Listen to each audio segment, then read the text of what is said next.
como profesora, como coach ontológica, como neuropsicoeducadora, ¿cuántos títulos, Lore? ¿Te cansás de dar charlas, capacitaciones, entrevistas a los medios?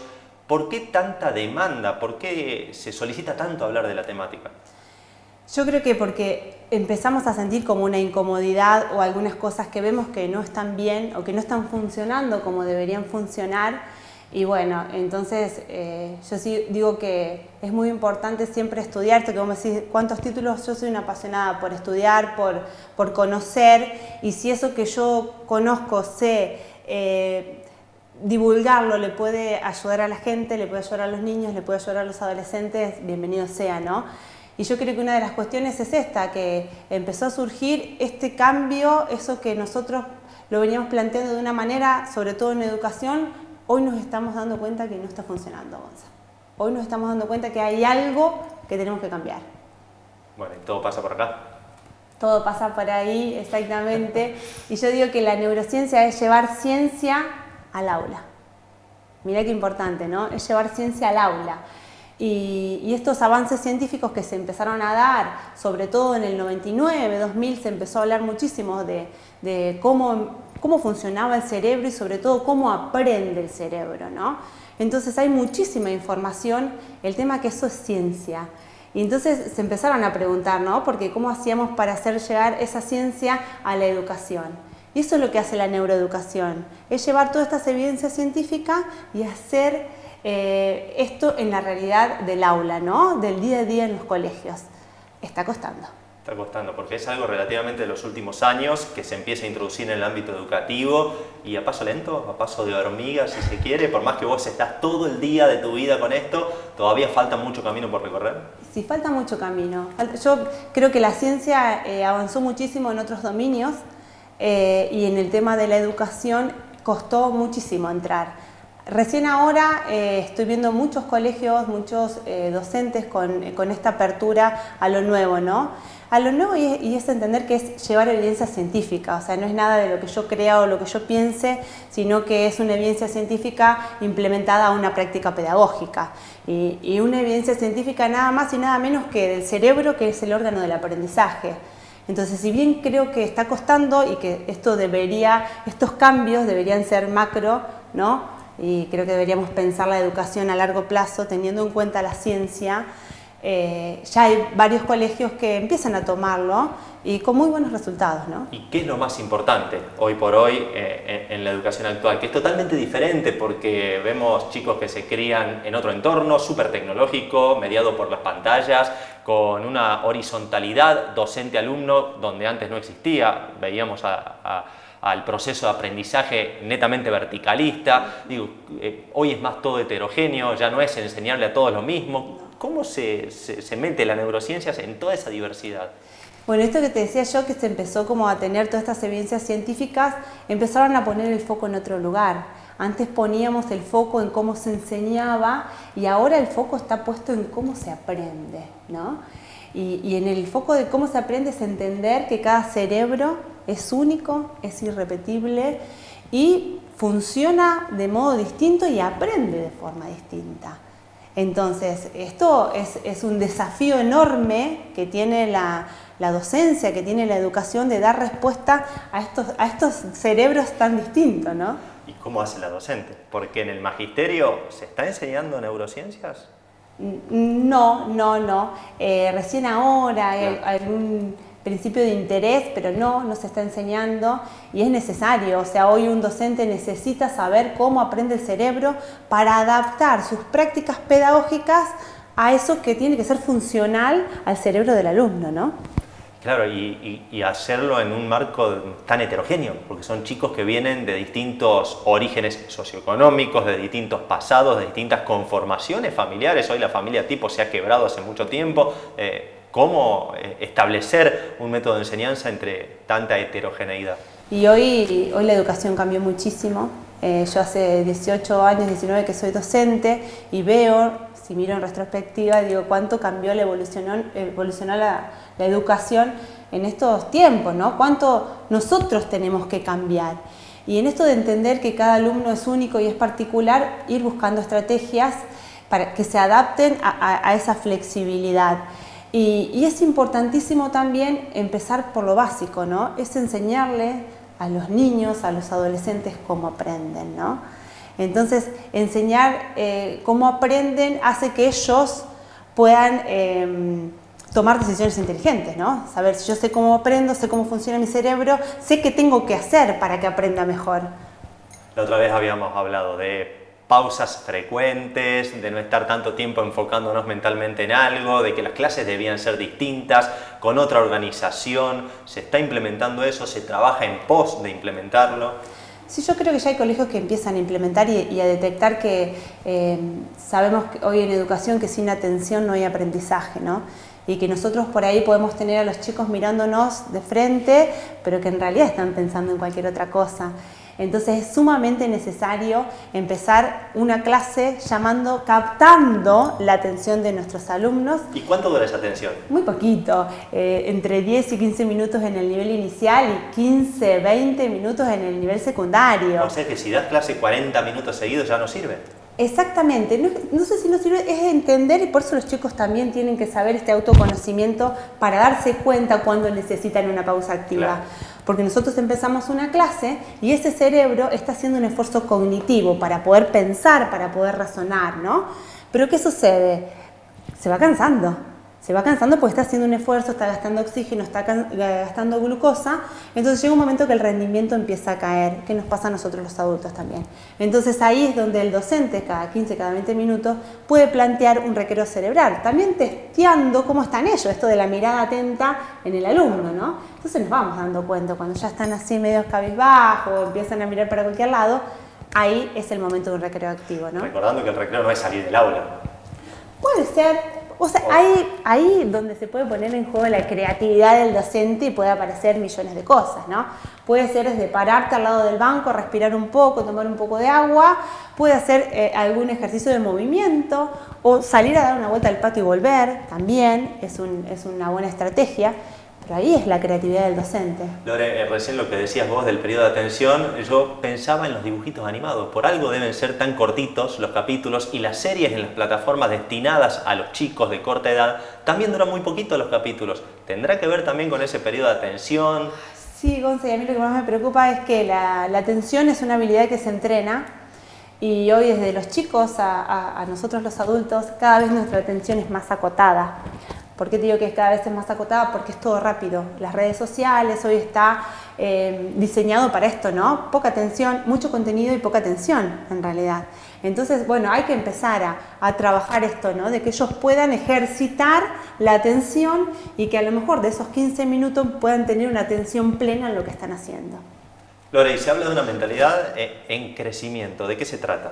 Hoy está demostrado científicamente que el cerebro del docente se sincroniza con el cerebro del alumno. Entonces es muy importante las expectativas que nosotros tenemos como docentes como las expectativas que tienen los niños o los adolescentes. Es increíble, pero si yo pienso que un niño no va a poder o que un adolescente no va a poder, por más que no lo verbalice, es como la profecía autocumplida, ¿no? Se da. Y en esto de la mentalidad en crecimiento estamos hoy se habla de habilidades, hoy sabemos que nuestros genes nos determinan en un 40 o un 60%, o sea, nunca llegan al 100%. Entonces, la vivencia, las experiencias o lo que yo entrene puede modificarlo, ¿no? Tenemos una ventana ahí abierta. Entonces, esto es enseñarle a los chicos de que todo el mundo puede mejorar. Obviamente no va a mejorar por arte de magia, ¿no? Requiere esfuerzo, requiere entrenamiento, pero esto de ya mirar al alumno y entrenar al alumno en esto, ¿no? En que yo por este momento o en este momento no estoy encontrando la solución o no estoy pudiendo, pero voy a poder, ¿sí? Sé que con esfuerzo, sé que con entrenamiento lo voy a lograr. Ya cambia la expectativa, ¿se entiende? Y hoy está demostrado que como esté el docente o las expectativas que tiene el docente, contagia por neuronas espejo a sus estudiantes. Paréntesis, ¿cómo está el docente hoy? Hola, docente. Bueno, yo te voy a confesar, Gonza, que este año una de las cosas que me llamó la atención fue que ya en febrero tenía muchísimas capacitaciones sobre estrés docente. Estrés docente. Fue una de las capacitaciones más demandadas al inicio del año lectivo. O sea, no habían pasado 8 meses de clase. No habían pasado 8 meses de clase Y recorriendo muchos colegios encontré a docentes cansados, ¿sí? Arrancando el año cansados. Y a mí verdaderamente me preocupó mucho, y ahí es un llamado de atención para los directivos de los colegios para que cuiden a sus docentes, porque hoy sabemos que la profesión docente es compleja, porque hoy no es como antes que íbamos solamente a impartir un conocimiento, sino que sabemos que hoy el docente tiene que afrontar un montón de cuestiones sociales que recaen en la escuela. Entonces vemos docentes que están con muchísimas cosas, vemos docentes que no están bien pagos y sabemos que el salario docente no es bueno. Y bueno, y todo lo que nos puede afectar a nosotros como personas, que más allá de que seamos docentes, somos personas, sentimos, nos pasan cosas, ¿no? Y el contexto en el que se vive hoy, ¿no? En estos últimos 4 o 5 meses, que ha cambiado todo tan rápido. Sí, y hoy está demostrado que la docencia es una actividad con muchísimo estrés. Por eso creo que es muy importante que los colegios empiecen a tomar esta problemática y que esté en agenda permanente, Gonza. Eso también es importante, porque no nos podemos acordar del bienestar del docente o del estrés del docente en diciembre. Eso tiene que estar en agenda permanente, porque en esto que te digo, que los cerebros se sincronizan, si nosotros tenemos a un docente que está en buen estado anímico, ¿sí? Con buena salud mental, y eso repercute en el niño. Entonces, eso tiene que estar agenda permanente de los colegios, el cuidado y el bienestar del docente. Bueno, está bueno teóricamente hablando, pero qué difícil llevarlo a la práctica. Con tantas cosas que tiene la docencia hoy, los cargos directivos, y darse un espacio para también tratar esta problemática.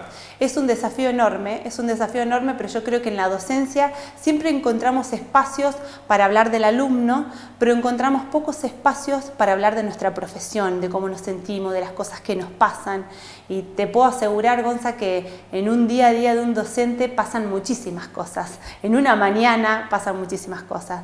Entonces creo que como directivos de los colegios tenemos que generar espacios donde se pueda hablar, donde los docentes podamos hablar de cómo nos sentimos, de lo que nos pasa, de compartir y empatizar con el otro. Y creo que bueno, que este año, debido a la gran demanda y al testeo, ¿no? de los docentes cómo empezaban, bueno, empezamos a tomar conciencia de que ya desde el inicio de clase nos tenemos que hacer cargo del bienestar docente. Quiero volver 2 minutos a algo que vos nos habías comentado 8 o 9 meses atrás en la primera visita que tuviste sobre la importancia del descanso, del dormir, tanto en los alumnos como en los docentes, porque hoy estamos acostumbrados a que cada vez se cortan más los tiempos, hay pantallas todo el tiempo prendidas, hay plataformas, hay consumo hasta adictivo de series, todo conspira para que tengamos menos descanso, y eso después repercute en el aula, me imagino. Hay algo que es muy importante: si no dormimos, no aprendemos. No aprendemos. Si no dormimos, no aprendemos. ¿Por qué te digo esto? Por eso es tan importante que los chicos sepan cómo funciona el cerebro, ¿no? Nosotros podemos ver un tema, una clase, pero cuando se fija el conocimiento, se fija la noche. Cuando nosotros vamos a dormir, nuestro cerebro no duerme, y lo que hace va repitiendo todo lo que hicimos durante el día. Y una partecita del cerebro que se llama hipocampo, que está encargado de la memoria, lo va pasando a la memoria a largo plazo. Entonces, si yo no duermo, no aprendo, porque ese conocimiento queda en la memoria a corto plazo y se fuma, nos olvidamos. Entonces, es muy importante, y por eso también hoy estamos viendo que tenemos muchos problemas de aprendizaje. Tenemos problemas de aprendizaje porque los chicos cada vez están durmiendo menos. Problemas de aprendizaje, tenemos retraso en el lenguaje, porque al estar mucho tiempo con pantalla no interactúan con el otro, entonces los niños aprenden por imitación.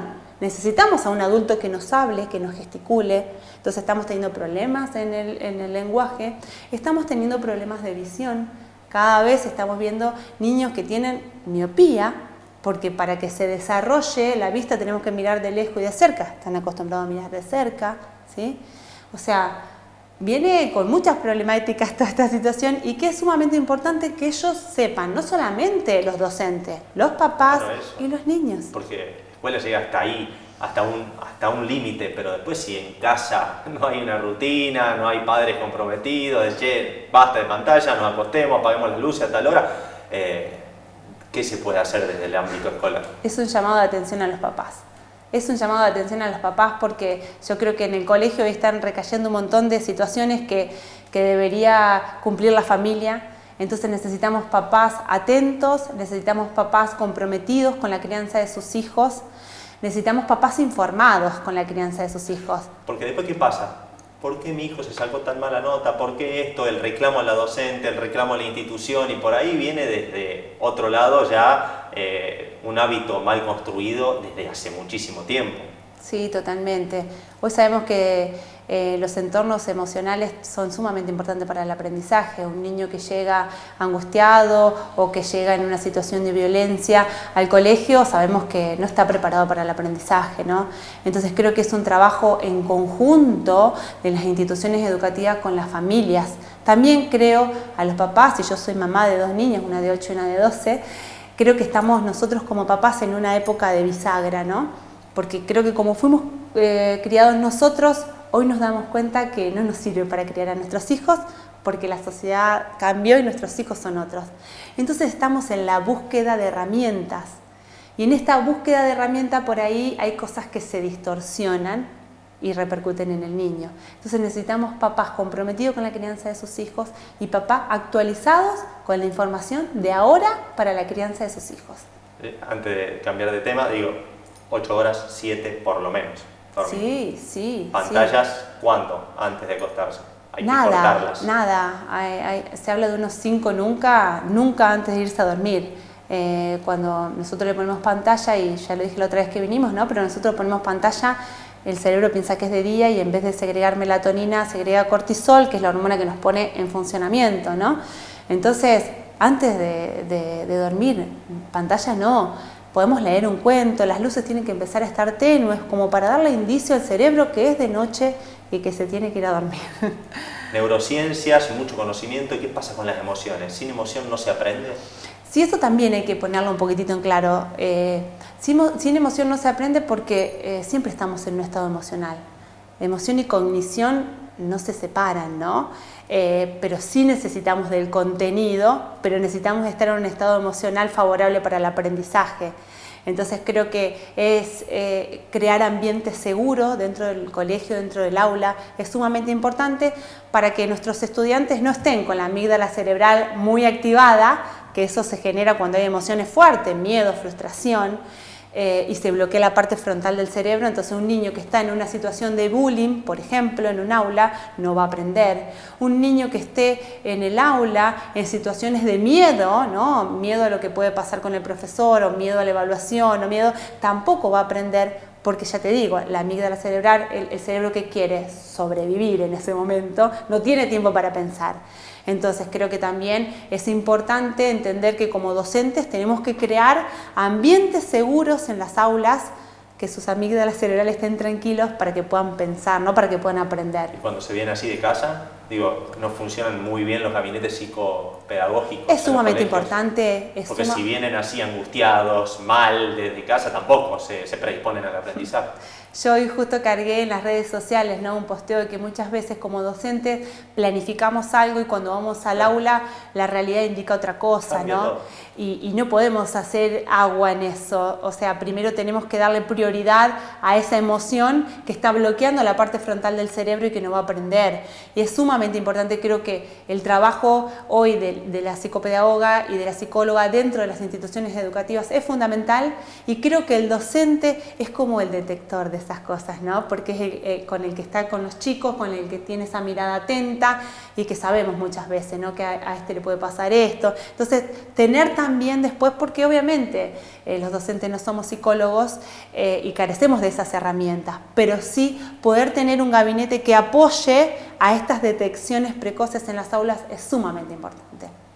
Hablamos de aprender con emociones, hablamos de aprender con descansos frecuentes, hablamos de aprender bien dormidos, hablamos de aprender bajando esos niveles de ansiedad, de miedos, de angustias.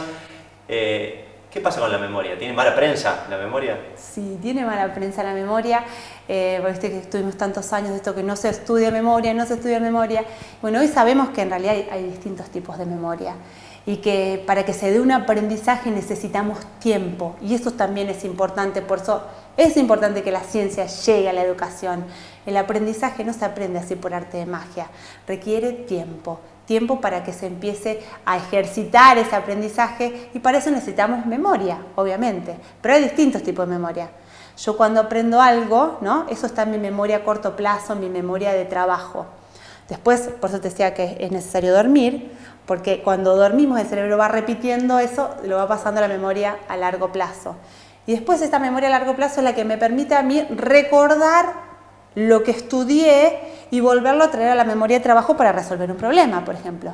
Pero eso se consolida con la repetición. Y cuando hablo de memoria no es que estudiemos de memoria y vomitemos lo que estamos estudiando, ¿no? Sino que con diferentes situaciones pueda volver a evocar, pueda volver a traer eso que estoy aprendiendo. No repetir como un lorito linealmente todo y después te perdés, te preguntan algo de que estaba al medio y ya chao. Por eso también hay que tener mucho cuidado y hacerle hincapié a los chicos de que no sirve solamente resumir. El resumir te da una falsa idea de que vos estás entendiendo el tema, pero en realidad es pasivo. Lo que vos tenés que hacer es eso, no sé, marcar al costado de la hoja los puntos importantes o hacer un mapa conceptual. Siempre esa información la tenemos que trabajar para que haya interpretación. Bueno, hoy uno de los más grandes problemas es la comprensión de texto. Cada vez cuesta más hacer eso que vos estás diciendo. Agarrar un texto, extraer la idea principal, poder resumirlo, explicarlo con diferentes palabras y no que sea algo recitado de memoria. Digo, ¿está fallando mucho en eso hoy en día? Yo creo que la tecnología en muchas cosas nos ayuda y en otras cosas nos perjudica. Y los chicos hoy en día son muy pocos los que agarran un libro y se ponen a leer un libro. Y en esto de que las redes sociales todo ya inmediato y son receptores pasivos de la información, no tienen que hacer esfuerzo cognitivo. Entonces tenemos que volver a las aulas. Vos ves la letra de los chicos, o les cuesta muchísimo leer, les cuesta muchísimo interpretar.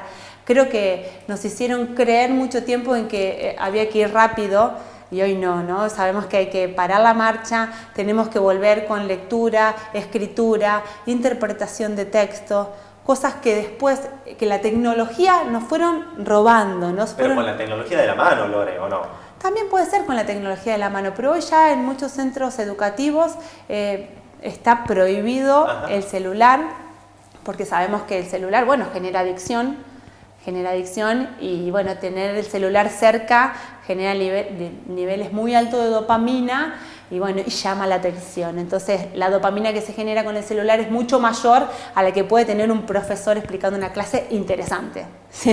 Interesante. Qué desafío para los profes hoy. Sí, entonces ya en muchos colegios se está prohibiendo el celular. Bueno, qué desafío, hacer una clase interesante, creativa. Imagino un profe de historia que tiene que hablar de la Guerra Fría. A un chico de 14, 13, 15 en el secundario. Qué desafío hacerlo entretenido. Sí, el desafío es hacerlo entretenido e involucrarlos.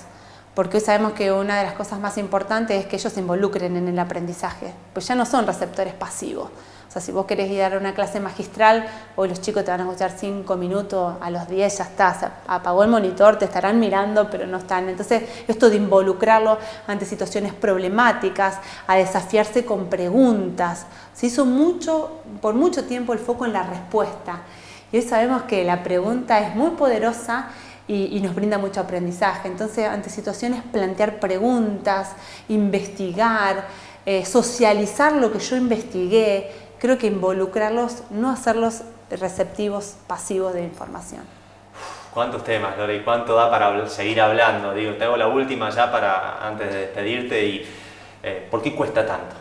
¿O por qué es tan empinado, tan cuesta arriba que esto se meta en todas las aulas, que se haga masivo, que se diversifique y que no sea propiedad de un establecimiento, porque justamente esos directivos tienen ese lineamiento, como ocurre aquí en Montevideo, el Instituto General José María Paz, que aplica hace mucho tiempo ya las neurociencias, las emociones, pero ¿qué debe pasar para que llegue a todos lados esto? ¿Por qué no llega? Mira, déjame hacer esto público y decir lo que yo siempre te lo digo a mis compañeros de trabajo. Yo hace 18 años que trabajo acá y tengo la oportunidad de conocer muchísimos colegios, y cada vez que vuelvo a mi colegio dije, ¡ay, qué alegría de estar trabajando acá! Porque sé que en todo lo que es neurociencia, en educación emocional, son pioneros, te diría, pero en la zona, porque trabajar como se trabaja en el instituto en pocos lugares lo he visto, así que la verdad que con eso me saco el sombrero y estoy muy orgullosa de formar parte de ese equipo de trabajo. Y cuesta mucho porque primero por el miedo al cambio, pero indudablemente con todo lo que estamos nombrando los docentes tenemos que cambiar, y también porque como país creo que no pensamos en una educación verdaderamente de estos tiempos. Nos tenemos que ayornar, tenemos que pensar en la educación. Vos imaginate la responsabilidad, y yo se lo digo a los docentes cuando tengo capacitaciones, nosotros estamos formando, Gonza, a los futuros adultos.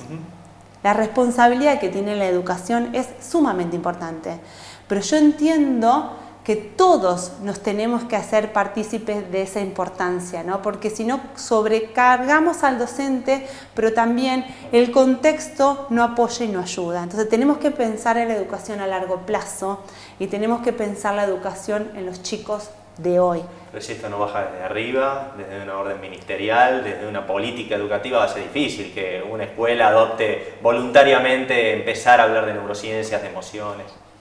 Hoy el sistema educativo, Gonza, hoy el sistema educativo debe basarse en evidencia científica, porque vos pensás, los autos, ¿son los mismos autos que teníamos hasta 20 años atrás? No, cambiaron, evolucionaron. Las máquinas cosechadoras, ¿son las mismas? No, cambiaron, evolucionaron. Y la educación no evoluciona al mismo ritmo. Entonces en otros dominios fuimos evolucionando y en la educación no. Creo que debemos darle la importancia que necesita la educación, porque es el futuro, es nuestro futuro. Y no se le está dando, no se le está dando ni la importancia ni el reconocimiento, que déjame decirlo también públicamente, que siempre se los digo, un reconocimiento muy especial a todos los docentes que sé que tienen una tarea muy dura, con mucha responsabilidad, y que sin embargo sé que la mayoría de ellos le pone el corazón y hace lo mejor con lo que tiene y con lo que puede. Entonces, como sociedad necesitamos valorar muchísimo más al docente. ¿Se sienten respaldados? Yo creo que no. Yo creo que entre nosotros hoy sí, pero siempre que el docente, es como que lo ven al docente como que no se puede enfermar, no le puede pasar cosas, no puede reclamar. Es un integrante más de la sociedad y uno de los integrantes más importantes de la sociedad. Yo siempre digo que la educación y la salud son prioridad, pero eso lo digo yo, ¿no? Gracias, Lore. Gracias a ustedes. Bueno, un llamado a la atención, advertencias, puertas que se abren para seguir hablando, para seguir desglosando más, para seguir puntualizando. Siempre son charlas que construyen hacia futuro, estas que mantenemos con especialistas de nuestro medio. Qué tan importante, ¿no? Hablar de neurociencias, de educación, de emociones en los tiempos en los que vivimos. Lore, te dije gracias, pero una última. Tu Instagram, para que la gente te pueda seguir, porque allí plasmas mucho de lo que brindás en cada capacitación y cada charla. Bien, me pueden encontrar en mi Instagram, que es lorenabotero.neuro. Lorena Botero, doble T. Doble T, B larga, doble T. Ahí me pueden escribir. Yo siempre les digo en cada capacitación que hay algo que les gusta, que quieran profundizarse, compartir material, libros, así que estoy abierta a recibirlos. Ahora sí, muchas gracias. Gracias a vos. Allí está en el Zócalo, el Instagram de la profe Lorena Botero, porque es muy interesante seguir. Ella ha dado charlas, escuche bien, en Córdoba, en Entre Ríos, en Santa Fe, en La Rioja, en Tucumán, en Salta, en Buenos Aires, ni que hablar, en muchísimas entrevistas en medios de aquí y de fuera del país. Bueno, realmente es muy demandado, una agenda a full, completa, se está tomando un poquito más de descanso este año Lorena para enfocarse más en el aula, pero en el Instagram está todo muy bien plasmado, así que pueden seguir por allí para seguir conociendo sobre esto, neuroeducación, neurociencias, porque hay muchísimo camino por recorrer para pensar, como dijo ella, en los futuros adultos, nada más ni nada menos, en nuestras futuras sociedades.